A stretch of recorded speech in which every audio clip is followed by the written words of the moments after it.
Halo, salam sejahtera untuk kita semua. Selamat datang lagi di mata kuliah LO 007, Pergudangan dan Persediaan, dengan saya Fandi Bestario Harlan. Kali ini topik kita akan membahas mengenai Managing Uncertainty in the Supply Chain, yaitu di Safety Inventory. Nah, adapun beberapa tujuan pembelajaran kita kali ini, yaitu yang pertama, memahami peran safety inventory dalam rantai pasok. Yang kedua, mengidentifikasi faktor-faktor yang mempengaruhi tingkat safety inventory. Yang ketiga, menjelaskan berbagai ukuran product availability. Dan yang keempat, adalah memanfaatkan peran manajerial untuk menurunkan safety inventory dan meningkatkan produk availability. Nah, dalam bab ini kita juga akan membahas peran safety inventory dalam membantu supply chain untuk meningkatkan product availability saat adanya variabilitas pasokan dan permintaan.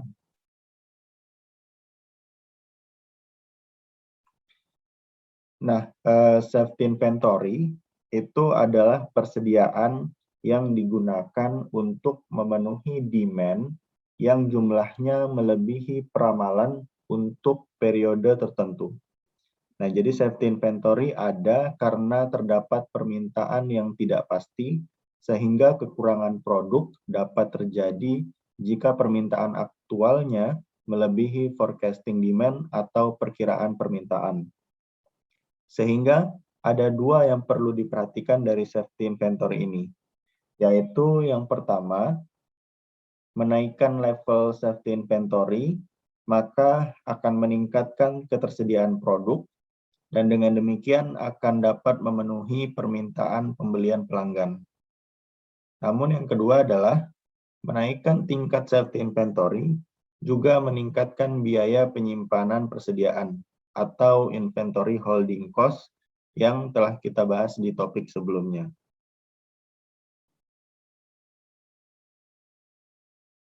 Sehingga ada beberapa yang akan kita bahas dari topik safety inventory kali ini, yaitu yang pertama, berapa tingkat product availability yang paling sesuai atau yang paling pas.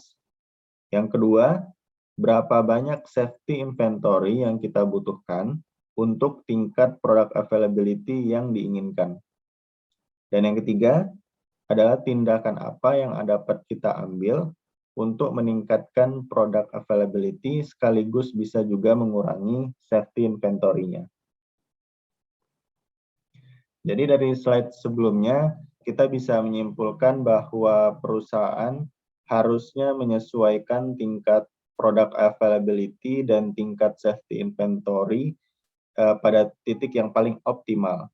Karena kita tahu bahwa meningkatnya product availability itu bagus untuk terjaminnya pemenuhan permintaan pelanggan, tapi di sisi lainnya perusahaan perlu mempertimbangkan tingkat safety inventory karena ini akan meningkatkan inventory holding cost perusahaan.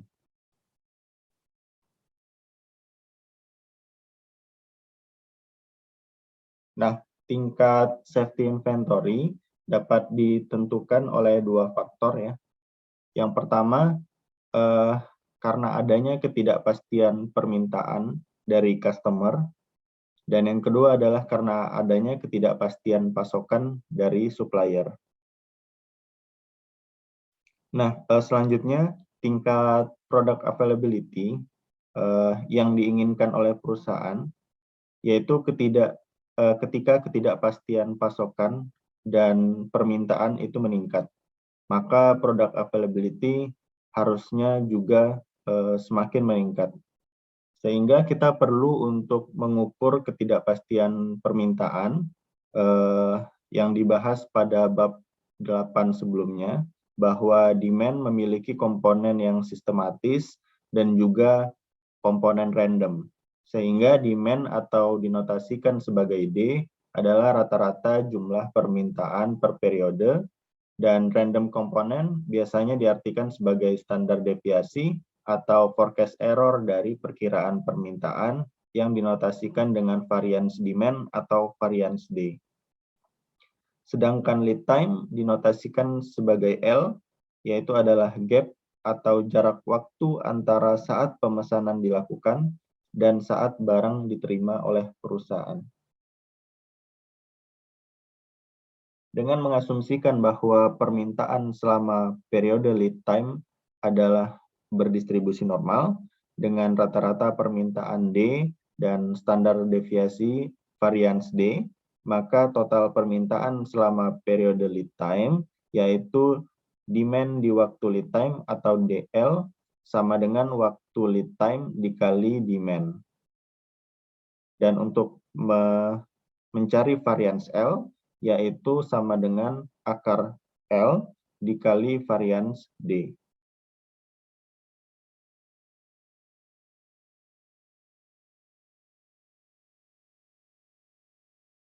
Nah, pada dasarnya, product availability ini mencerminkan kemampuan perusahaan untuk memenuhi permintaan pelanggan. Jadi ada beberapa cara untuk mengukur product availability itu sendiri, yaitu yang pertama adalah product fill rate. Jadi product fill rate ini adalah salah satu yang dapat mengukur tingkat product availability perusahaan, yaitu adalah nilai fraksi dari permintaan produk yang dapat dipenuhi oleh inventory di sebuah perusahaan. Yang kedua adalah order fill rate. Nah, ini adalah sebuah nilai fraksi untuk pesanan yang dapat dipenuhi oleh inventory perusahaan. Nah, perbedaannya di sini adalah dapat dipahami saat perusahaan menerima order multiple products, jadi seluruh produk yang dipesan oleh customer itu harus tersedia, sehingga dinamakan order fill rate. Namun perbedaannya dengan product fill rate hanya per satu jenis produk saja, bukan per pesanan gitu.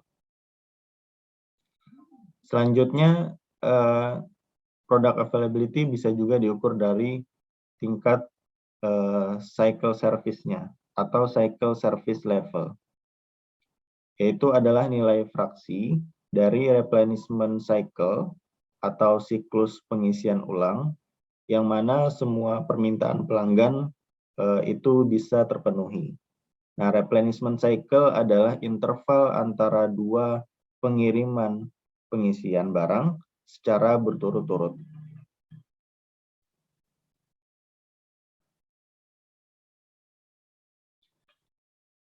Nah, selanjutnya kita akan memahami beberapa kebijakan replenishment atau replenishment policies, yaitu kebijakan pengisian ulang atau replenishment policies itu terdiri dari beberapa keputusan mengenai kapan harus memesan ulang dan berapa banyak kuantitinya. Nah, keputusan ini akan menentukan jumlah siklus yang dibutuhkan dan jumlah safety inventory-nya. Ada dua jenis replenishment policies, yaitu yang pertama continuous review atau tinjauan berkelanjutan, yaitu di mana perusahaan melakukan pelacakan terhadap persediaan dan pesanan untuk sejumlah lot size, yaitu ketika persediaan tinggal sedikit jumlahnya, sehingga perlu pemesanan ulang atau reorder point. Yang kedua adalah tinjauan berkala atau periodic review. Jadi status persediaannya diperiksa secara berkala sebelum dilakukan replenishment atau pengisian ulang.